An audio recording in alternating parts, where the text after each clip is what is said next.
The hospital hallway was silent, except for the faint sound of a monitor beeping in the distance. Adam Sinclair, one of the wealthiest men in the country, sat on a cold bench, staring at the floor with empty eyes. His hands trembled as he stared at the dried blood on his sleeve. Nurses and doctors rushed by, whispering to each other, but he could not hear their words. The air was thick with the smell of disinfectant, and fear clung to the walls like a shadow that refused to let go. His heart pounded, but he felt no steady rhythmically the weight of dread. He had just been told that his beloved wife Eileen was gone. He also learned that their precious baby girl, the child they had prayed for all year, was now fighting for life in the neonatal unit. Everything he had ever worked for, everything that mattered, hung by the thinnest thread. He stood up with a stiffness that made him feel like he was made of stone. His dark hair stuck to his forehead, damp from sweat and tears he had not even realized were streaming down his face. When he turned toward the room at the end of the hall, a wave of shock hit him again. There was a second door near that room, one that led to the bed of a woman named Lisa Harris. Lisa had lost her own baby that very night. She had arrived at the hospital after going into labor too early. The doctors could not save her child. Now she lay there, pale and worn out, yet still producing the milk meant for her baby. Adam had overheard the nurses talking. Lisa's newborn had died in the early morning hours. He felt his heart clench thinking about her sorrow, which mirrored his own.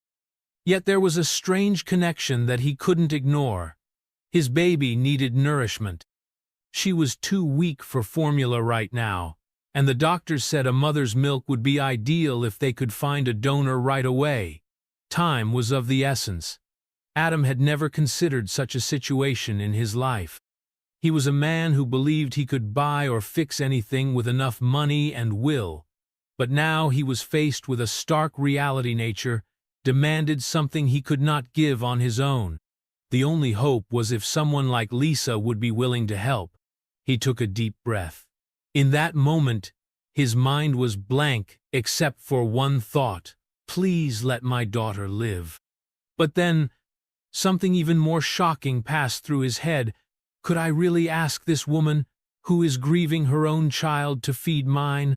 It felt almost cruel, yet it might be the only way to save his little girl. Panic and guilt churned in his stomach. Still, his heart whispered that he had no choice. Adam stood at Lisa's door and closed his eyes, trying to gather the courage to do the unthinkable. Lisa Harris lay awake, although her eyes were closed. Pain rippled through her body, but it was nothing compared to the ache in her chest. She had lost her baby boy just hours ago. Her husband, Derek, was so overwhelmed with grief that he had run out of the room in tears, unable to handle the sight of her or the memories of what could have been. Lisa understood. They had tried to have a child for 3 years, and she had gone through many doctor visits and procedures.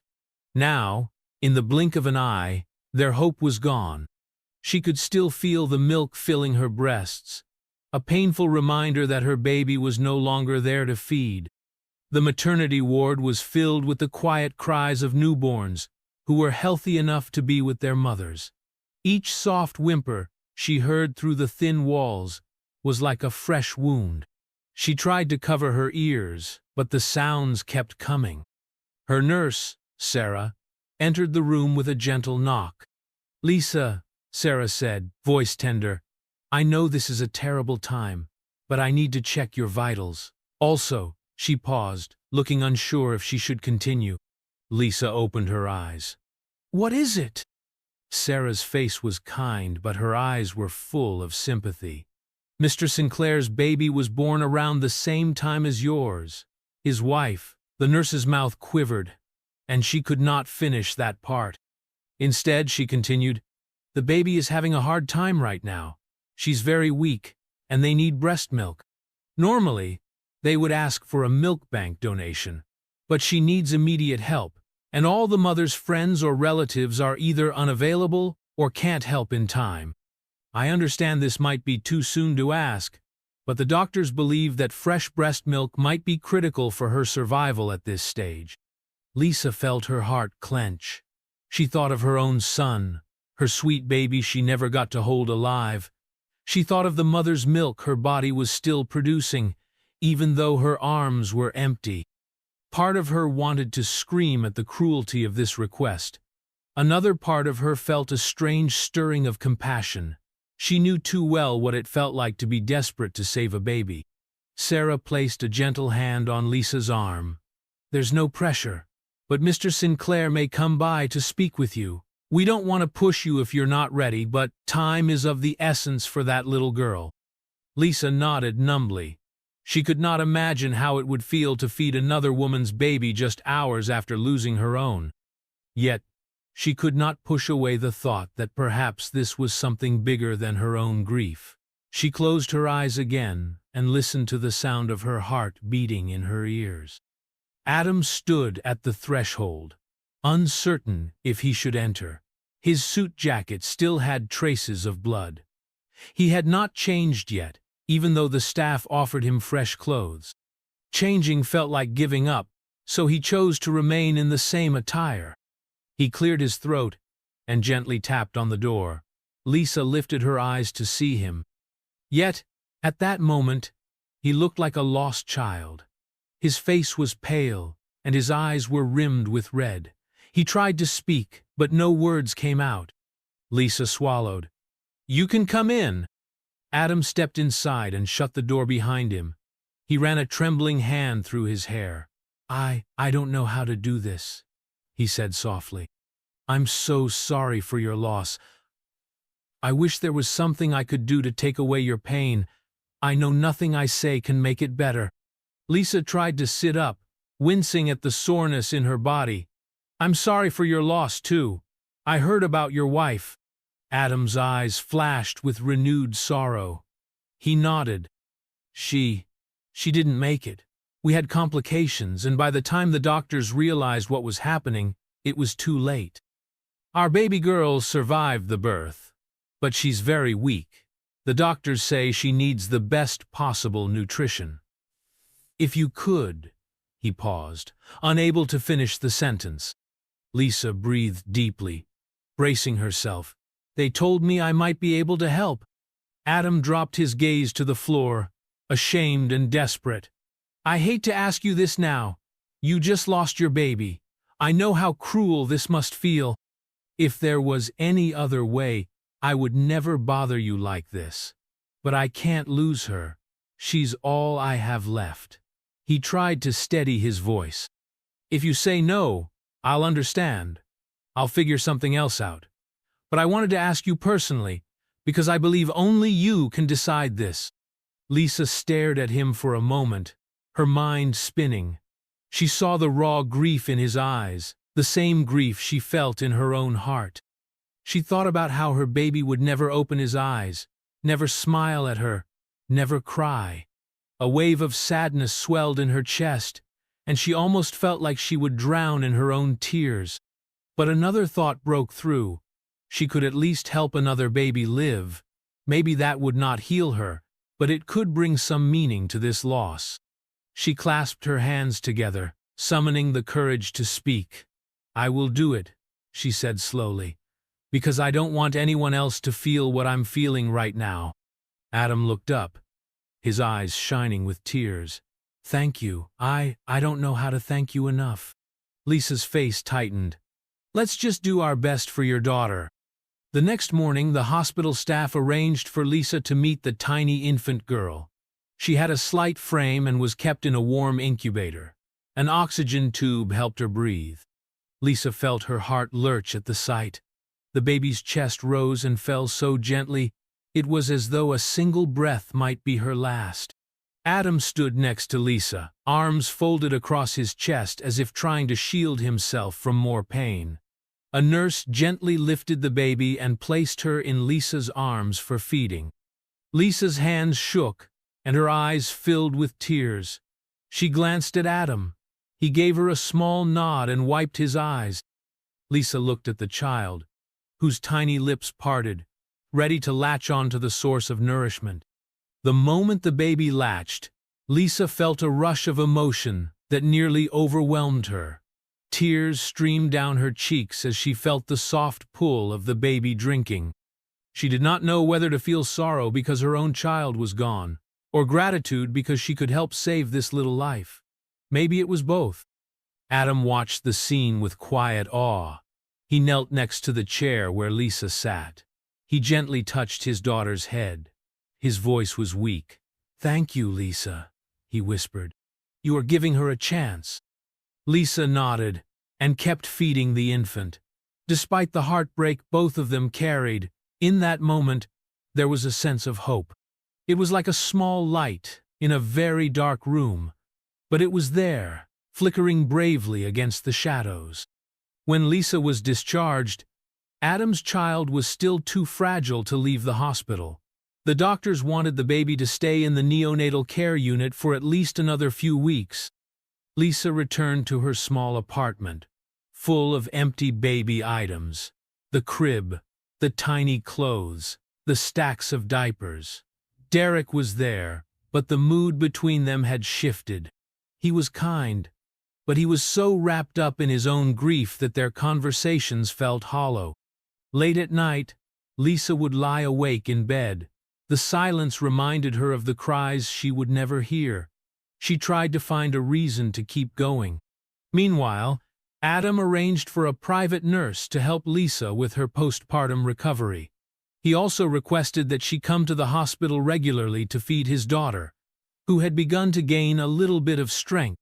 At first, Derek accompanied Lisa, standing awkwardly in the corner while Lisa fed the baby. But soon he found reasons to avoid these visits. He said it was too painful.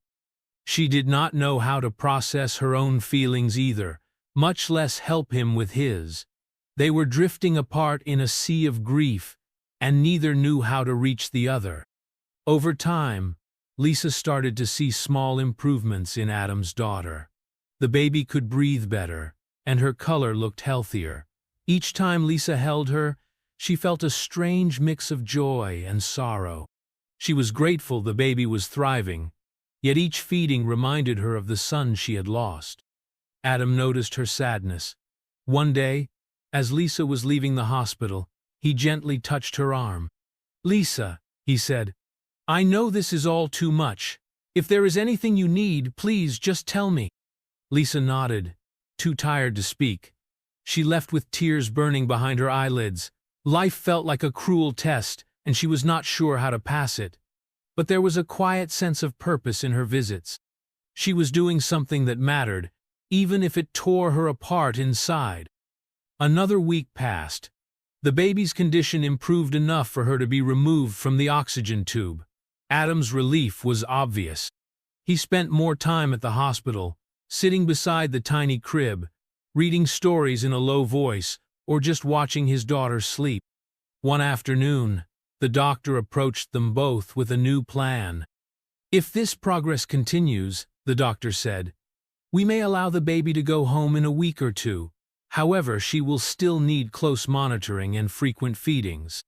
Lisa nodded, thinking of how she would keep traveling back and forth from her apartment to wherever Adam lived. Derek had grown distant. He barely spoke to her about anything other than chores and bills. She felt alone, and every day was a new struggle. Adam cleared his throat. He seemed hesitant. "Lisa, I know this might sound strange, but I've been thinking when the baby is finally discharged, I'd like you to be with her often. She needs your milk, at least for a while. The doctors recommend exclusive breastfeeding if possible. I've spoken with them, and they said it's the best option for now." Lisa looked at him with confusion. "What do you mean? Be with her often? I live in a small apartment. I can come to feed her, but it would require many trips a day. That's what worries me.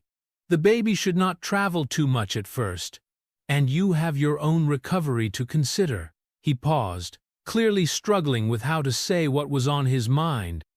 "I was wondering if you would be willing to move into my home temporarily, just until she's stronger and can switch to another feeding option. I have enough space, medical staff, whatever you need." I would pay you for your time and help. I'm not asking you to do this for free. I just want to make sure my daughter gets the best chance." Lisa's eyes widened. Move into the billionaire's mansion? She was a simple woman who lived an ordinary life. The idea seemed unreal. I don't know, Adam." Adam raised a hand, apologetic. "I'm not trying to intrude on your marriage or your life. I just want what's best for her. If Derek is comfortable with it, you could arrange a schedule. If it doesn't work out, we can figure out another plan. I understand it's a big ask." Lisa felt torn.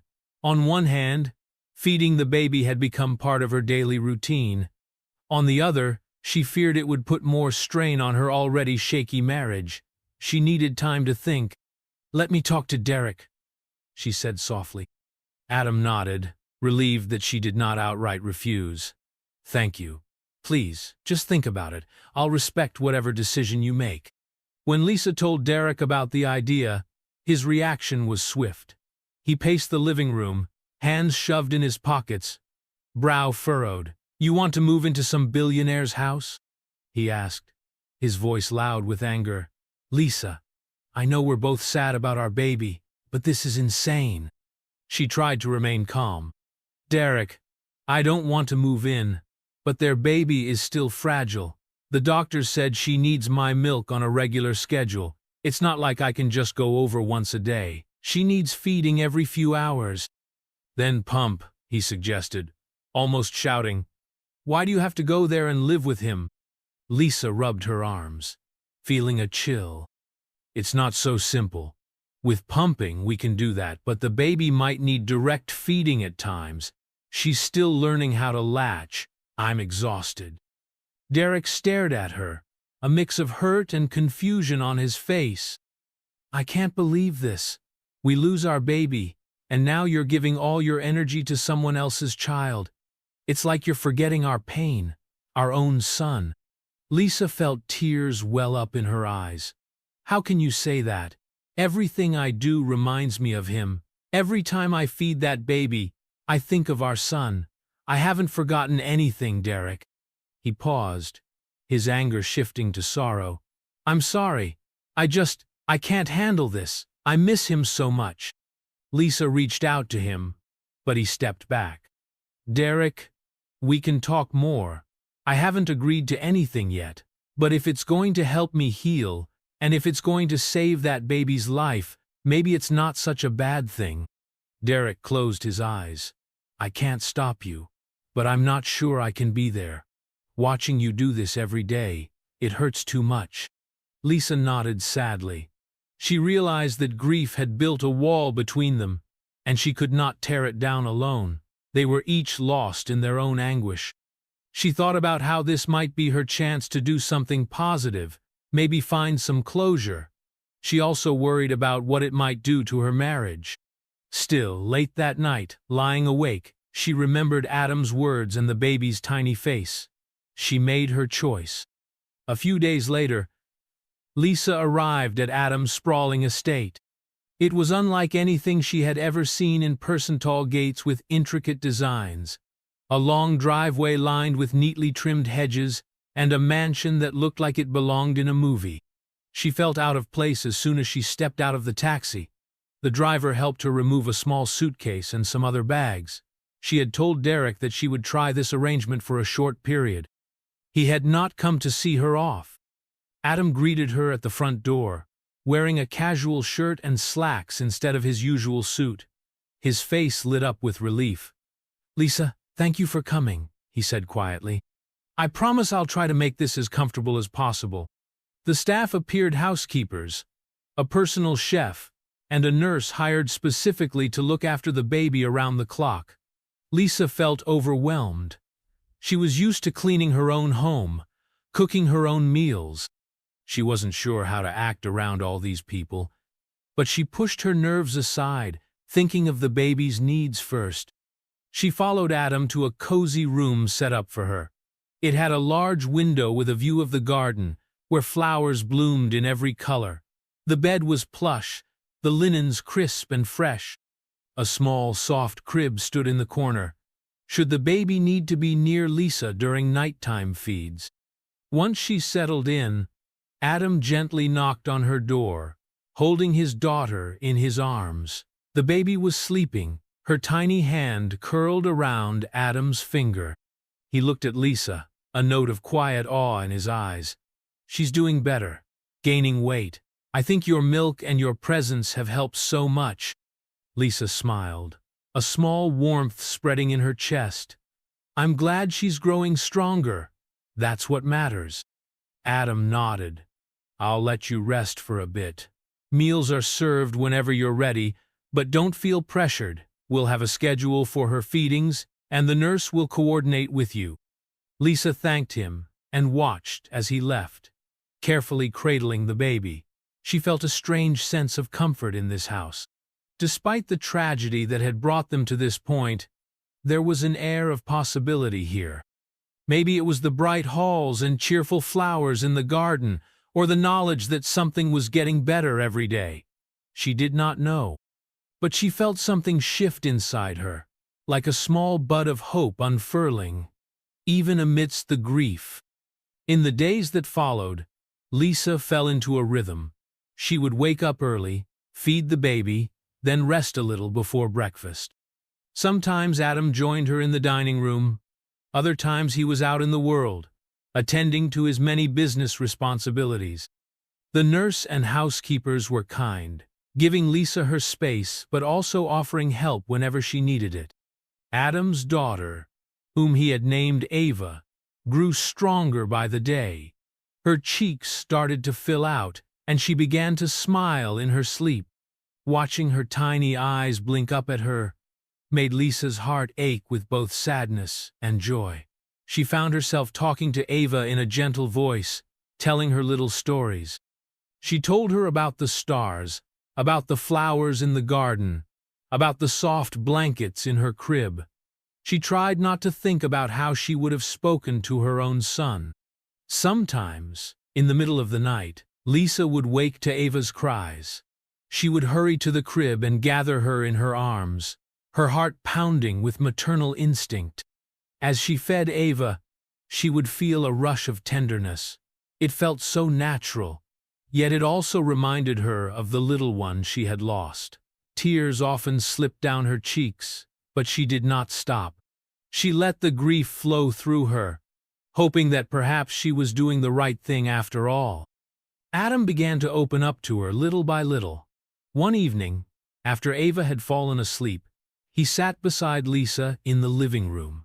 A soft lamp cast a warm glow around them. "Can I tell you about Eileen?" he asked, his voice trembling. Lisa nodded.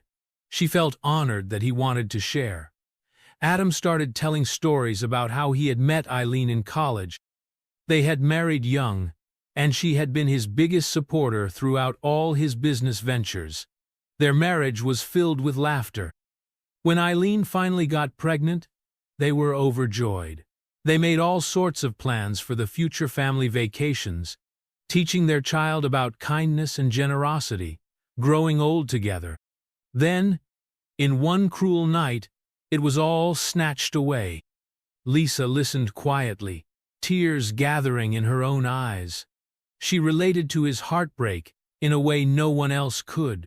She found herself sharing details of her own journey, how she and Derek had tried for a baby, how they had pinned their hopes on the pregnancy, and how the loss had shattered them.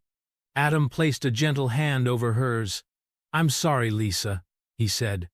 "I wish neither of us had to go through this, but I'm grateful we're not going through it alone." She squeezed his hand back. "Me too," she whispered. A moment of stillness passed between them. For just a second, the pain that bound them together gave way to a quiet sense of companionship. Then they heard Ava stir, and Lisa rose to tend to her. Adam followed, and they spent the next hour rocking her to sleep, side by side. Lisa tried to call Derek often, but their conversations were short. He said he was fine, that he was focusing on work. She told him about Ava's progress, and how she was adjusting to life in the mansion. She also reminded him that she missed him. that she wanted them to find a way to heal together. But each call ended the same way, with a strained goodbye and a promise to talk later. She sensed that Derek was distancing himself more each day, and it left her torn. She understood his pain, she felt it too. But she could not turn her back on Ava or Adam now. She had made a commitment, and she believed in her heart that it was the right thing to do.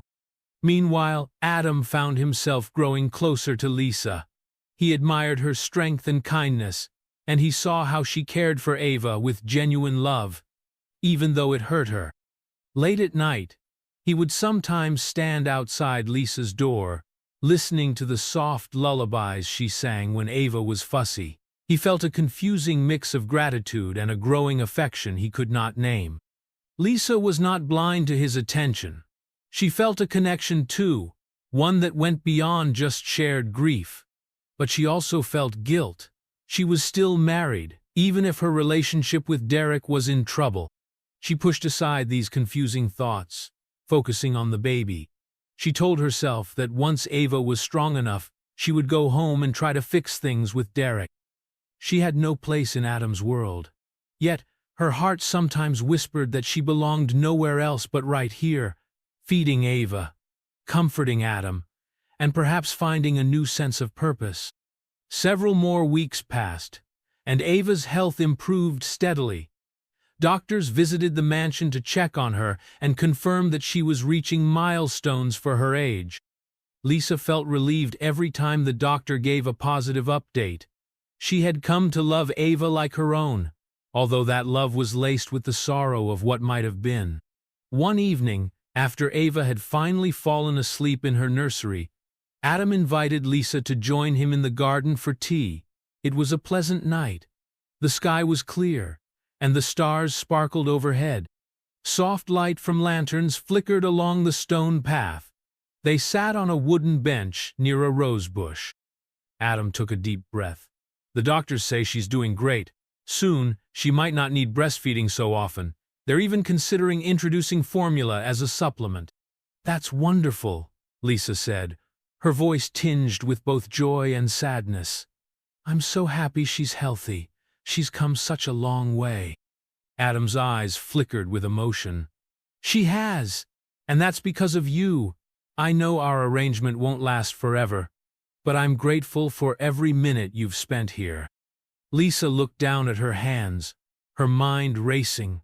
I'm glad I could help. She means a lot to me too. He reached out and gently turned her face toward his. Lisa, there's something I need to tell you. I've grown to care about you. You're strong and gentle at the same time, compassionate, and you've kept going even when life pushed you down. Her heart hammered in her chest. She felt drawn to him in a way that frightened her. Adam, I'm still married. His gaze dropped. I know, and I respect that. I don't want to pressure you or complicate your life. I only want you to know how I feel. I can't pretend I don't have these feelings, but I won't act on them if it hurts you. Tears gathered in her eyes. She couldn't deny that she felt something for him, but she also felt the pull of her vows, her sense of loyalty, her confusion about Derek. Adam nodded, his voice subdued. You don't have to say anything. Just know that I'm here for you, always. They sat in silence under the starry sky, both weighed down by a love that felt forbidden yet somehow pure. The roses gave off a sweet scent, but the tension between them was bittersweet. The next day, Lisa received an unexpected call from Derek. He said he was coming to see her. She informed Adam, and he made himself scarce to give them privacy. When Derek arrived, Lisa led him to the sitting room, where sunlight streamed through tall windows. She noticed how thin he looked, shadows beneath his eyes. She offered him tea, which he declined.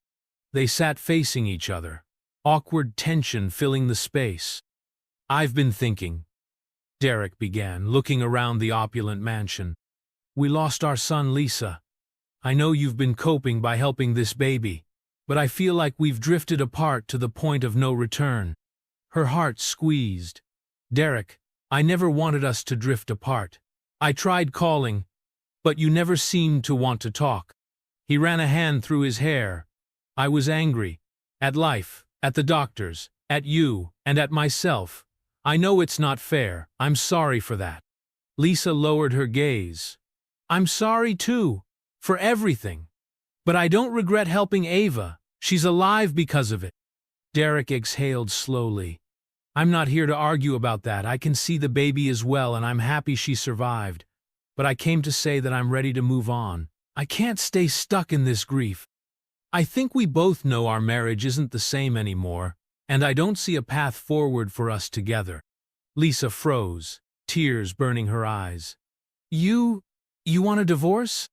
He nodded, his jaw set. "I think it's best for both of us. We've become different people.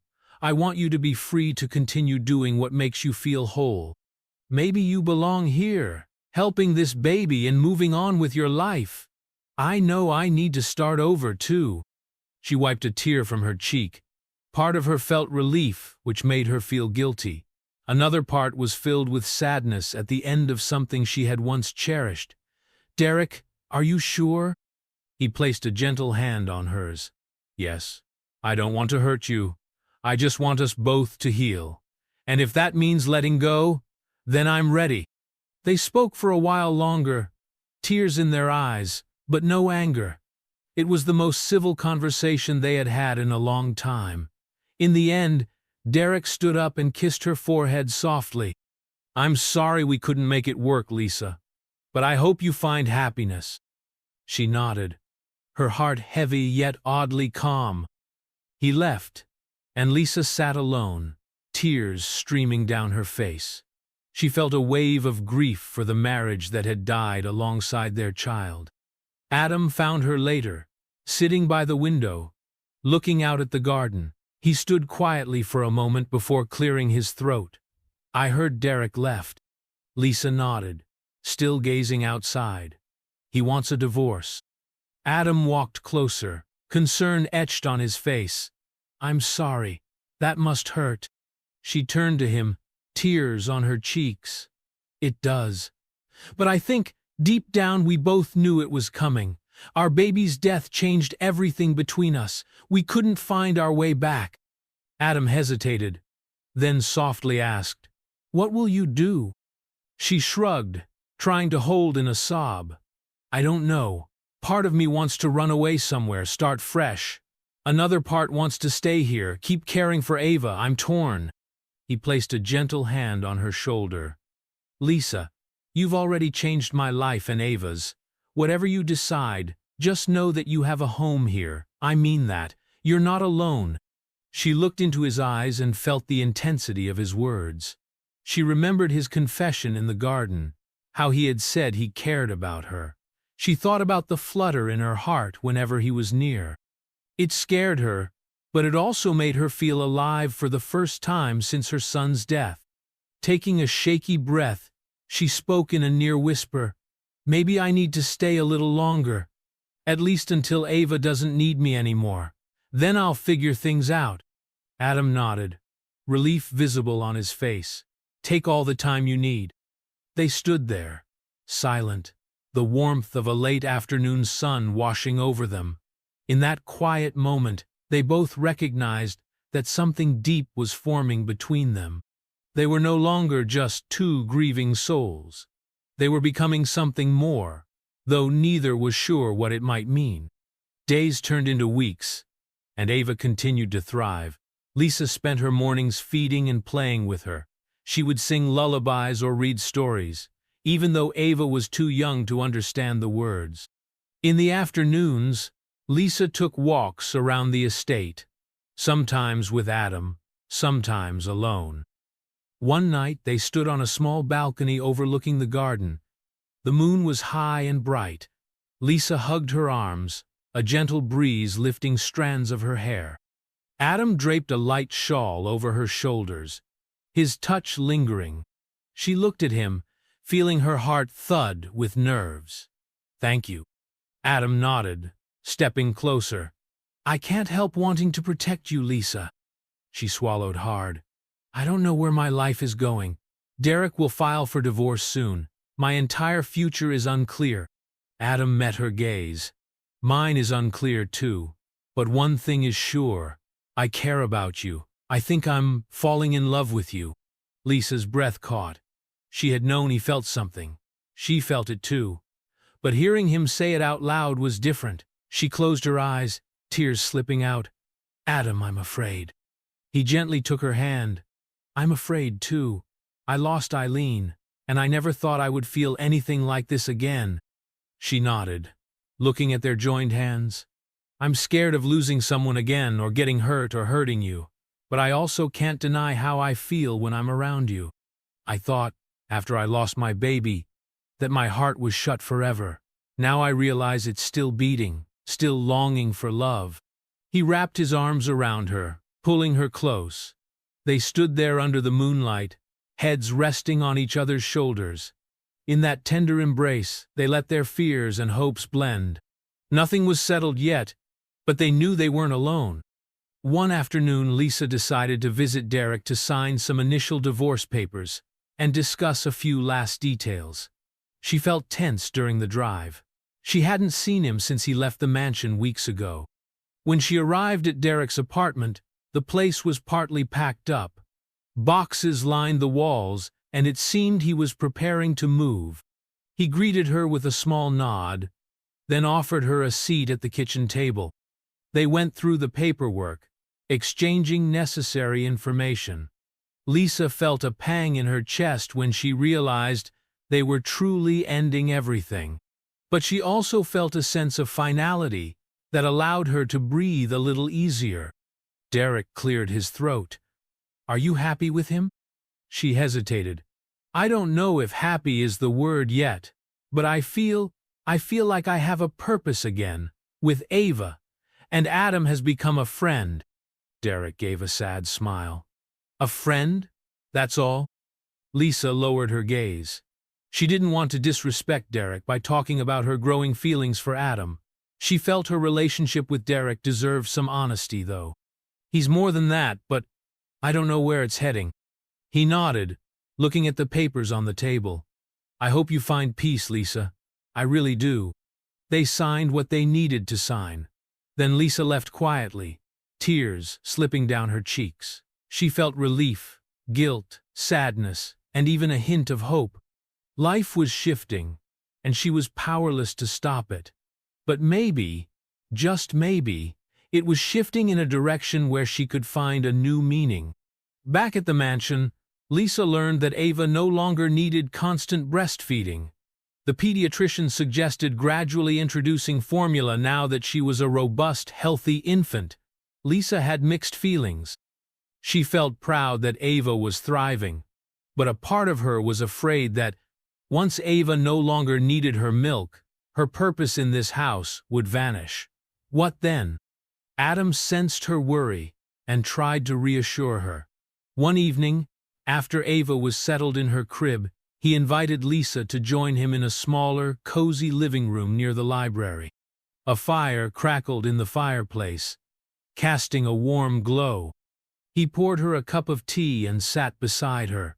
I know you're worried, he began, about what happens next, but I don't see you as just the woman who feeds Ava. You're so much more than that. I'd like you to stay here if you want to. Not because of any arrangement, but because I want you in my life. Lisa's eyes flickered with uncertainty.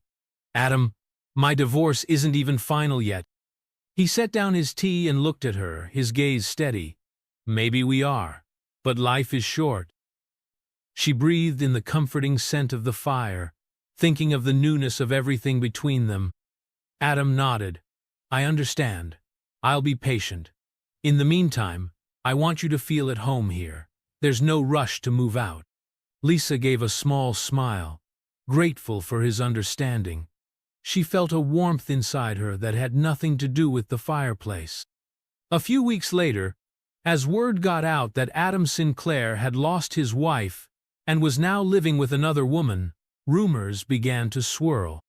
The media, always hungry for scandal, managed to snap photos of Lisa on the grounds with Ava in her arms. A sensational headline appeared in a tabloid. Billionaire replaces late wife with new mother for his child? Lisa saw the magazine while buying groceries one day.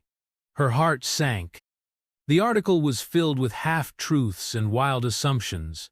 That Lisa had seduced Adam for his money, that she was trying to wedge herself into the Sinclair fortune, that Adam was callous and had forgotten his wife too soon.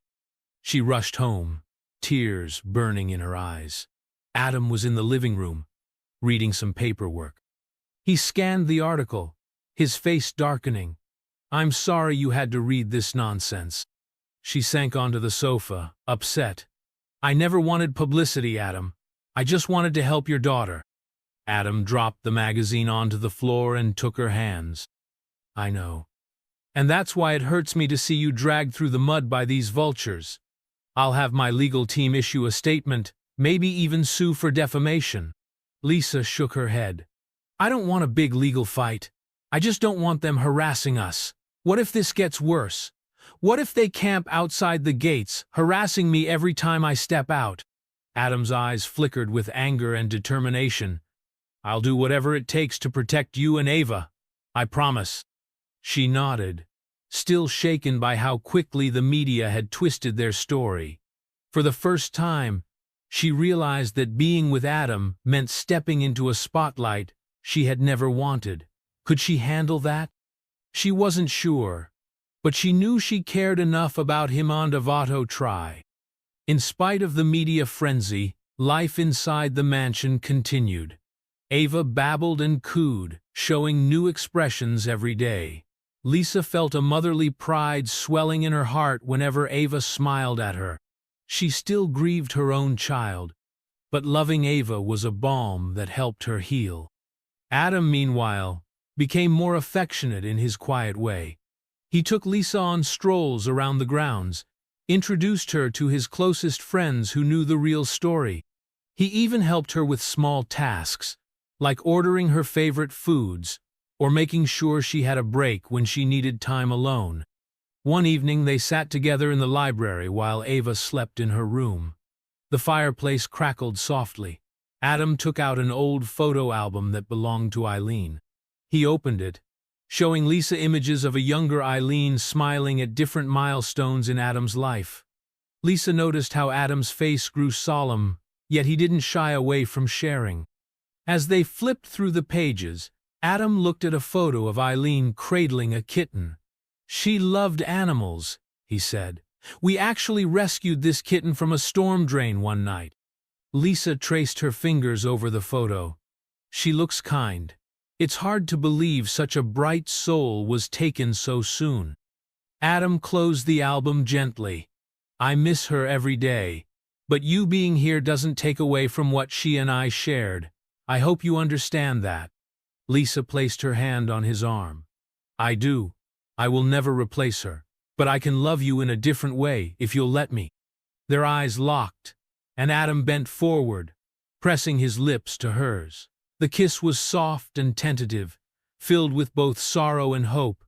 Lisa felt her heart pounding, tears threatening to spill. She gave in to the moment, allowing herself to feel loved again, to remember that life could hold promise even after so much pain. As Lisa's divorce from Derek was finalized, she found her emotions swirling. She was free, but she also felt guilty for the relief it brought. She was forming a new bond with Adam, yet she was terrified of what the future might hold. Could they build a solid foundation from the ruins of their grief? Or would they crumble under pressure, especially with the media still lurking around? Adam tried to ease her worries.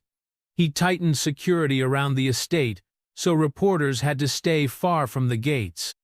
Whenever a new article popped up online, he would reassure her that it didn't matter, that the people who mattered knew the truth. But Lisa still felt uneasy. It was hard for her to ignore public opinion, especially when it so crudely painted her as a gold digger or a replacement. One afternoon she found herself alone in the house. Adam was at a business meeting, and the staff had stepped out or were busy elsewhere. Lisa wandered into the nursery where Ava was napping. She watched the baby's tiny chest rise and fall, tears in her eyes. She whispered, "I love you, sweet girl. I hope you'll understand one day how much I cared for you, even though I wasn't your real mother." She sank into a rocking chair, listening to the hush of the house. Memories of her own lost son drifted into her mind. How she had pictured singing lullabies, reading bedtime stories, teaching him to walk. She felt a sharp ache in her heart. She had built a bond with Ava, but her son's absence lingered like a phantom. She wondered if he would approve of what she was doing, or if he'd feel replaced, even though that made no sense. She closed her eyes and prayed for guidance, tears slipping down her cheeks. That evening, Adam returned and found Lisa in the nursery, still in the rocking chair, Ava sleeping in her arms. The soft lamp illuminated the tenderness in Lisa's face. He stood in the doorway, heart pounding with gratitude. This woman had not only saved his daughter's life. His grief was still there, but it felt less like a suffocating darkness and more like a gentle sorrow he could carry without falling apart. He approached quietly, kneeling next to them. Lisa looked up, her eyes reflecting a tired happiness. Adam reached out and stroked Ava's cheek gently. "You two look like you belong together." Lisa blinked away tears, then looked at Adam. "I feel like she's part of me now. It scares me how attached I've become." Adam kissed the back of Lisa's hand. Attachment isn't always bad. Sometimes it's just love trying to find a new home. She set Ava gently in her crib. They stood side by side, watching the baby's gentle breathing. Then Adam turned to Lisa, took a deep breath, and spoke in a low voice. "Lisa, we've been through a lot in a short time. I can't imagine my life without you and Ava together. I know it's too soon, but would you consider staying here for good? Not just as a guest, but as part of our family." Lisa felt her heart leap and then stutter. The word family sounded surreal, yet it also struck a chord deep within her. She thought of Derek, of her lost son, of Eileen, all the heartache that had brought them to this point. Part of her wanted to say yes, to plunge into the next chapter of her life with Adam and Ava. Another part reminded her that they were moving fast, that love born in the shadow of grief could be fragile. She looked at Adam, tears in her eyes. I need a little time. I do love you, Adam. I love Ava, but everything is so raw. I need to make sure we're doing this for the right reasons." He nodded, swallowing his disappointment. "Of course. Take all the time you need. I'll be here, and so will Ava." Lisa wrapped her arms around him, pressing her face against his chest. He held her close, neither saying a word. In the silence, they both felt the unspoken truth. They were on the brink of a brand new beginning, but only if they had the courage to embrace it. Late one night, Lisa awoke from a nightmare. She had dreamt of her baby, reaching out to her, only to vanish in a flash of harsh white light. She bolted upright in bed, heart hammering. She felt suffocated by the darkness. She needed air. She slipped out of her room and made her way to the garden. The moon was high, illuminating the roses and the stone path. The scent of night-blooming flowers hung in the air. She sank onto a bench and placed her face in her hands, tears streaming down. Suddenly, she heard a gentle voice. "Lisa?" She looked up to see Adam, wearing a robe, concern etched on his features. Without asking, he sat beside her. "Did you have a bad dream?" She nodded, unable to speak at first. Then the words tumbled out. "I dreamt of my baby. He disappeared right in front of me. I can't get over it. Every time I start to feel happy, I remember what I've lost, and it hurts all over again." Adam wrapped an arm around her shoulders. "I understand. I still see Eileen in my dreams sometimes, or I hear her laugh in my mind. Grief doesn't vanish, it just changes over time." Lisa leaned into him, sobbing softly. "I'm scared to love you, Adam.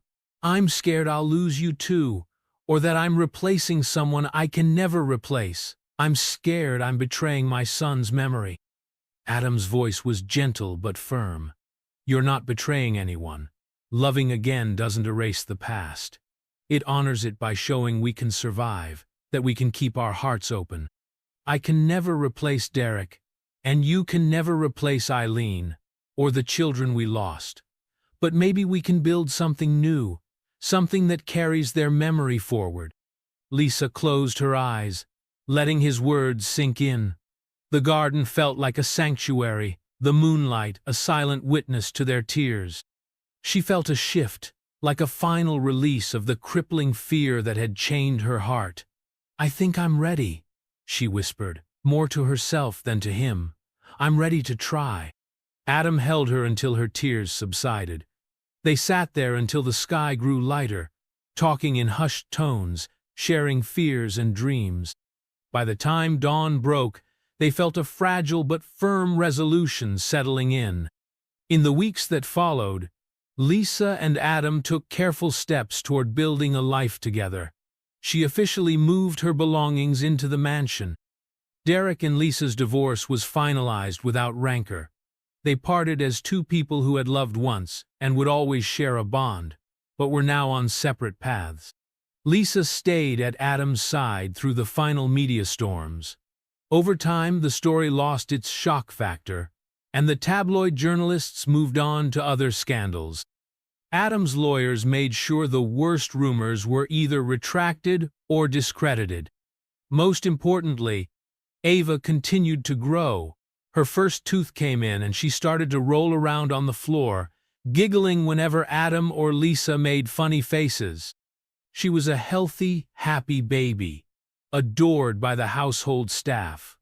Sometimes, Lisa found herself crying for her own lost child when Ava reached a new milestone.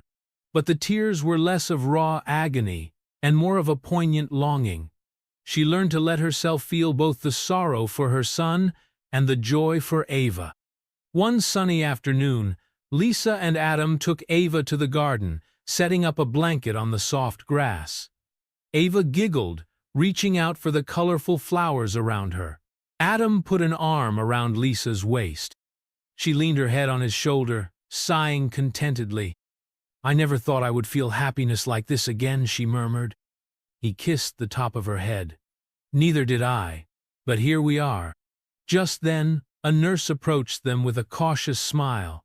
"Mr. Sinclair, Miss Lisa, a delivery has arrived for you." They looked at each other curiously, then followed the nurse to the front hall. There they found a large wicker basket filled with tiny white roses. A note attached read, "Thank you for choosing life and love. May you always find hope in each other." Lisa pressed the note to her chest, tears bright in her eyes. She did not recognize the sender, but the message resonated deeply. It felt like a blessing on their union, a subtle reminder that love could indeed bloom after despair. Adam turned to her, his eyes shining with emotion. He reached into his pocket and pulled out a small velvet box. Lisa's heart thumped. He opened it to reveal a simple band with a single sparkling diamond. It was not flashy, just elegant. He took her hand, his voice full of tenderness. "Lisa Harris, I know we've walked through tragedy to get here, but I also know that I love you, truly and deeply. Will you marry me? Will you become a permanent part of my life and Ava's life? Not as a replacement for anyone, but as your own wonderful person who brought us back to life." Lisa's eyes filled with tears of joy. She looked at Ava, at Adam, at the sunlight streaming through the windows. She thought of her lost son and Eileen, and she felt certain they were giving their blessing from somewhere beyond. "Yes," she whispered, a trembling smile breaking across her face. "Yes, I will." He slipped the ring onto her finger, and they sealed the promise with a gentle kiss. The house staff, who had gathered quietly out of sight, let out soft cheers. Ava babbled happily from her stroller, as if adding her own voice of approval. In that moment, Lisa felt complete. There would always be a scar from the tragedies they had endured, but now that scar glowed with the light of hope. Their life together was just beginning a future where love and loss intertwined, yet did not destroy each other. She clasped Adam's hand, smiled at Ava, and stepped forward into a new chapter, believing with all her heart that even the deepest wounds could find healing in the arms of genuine love.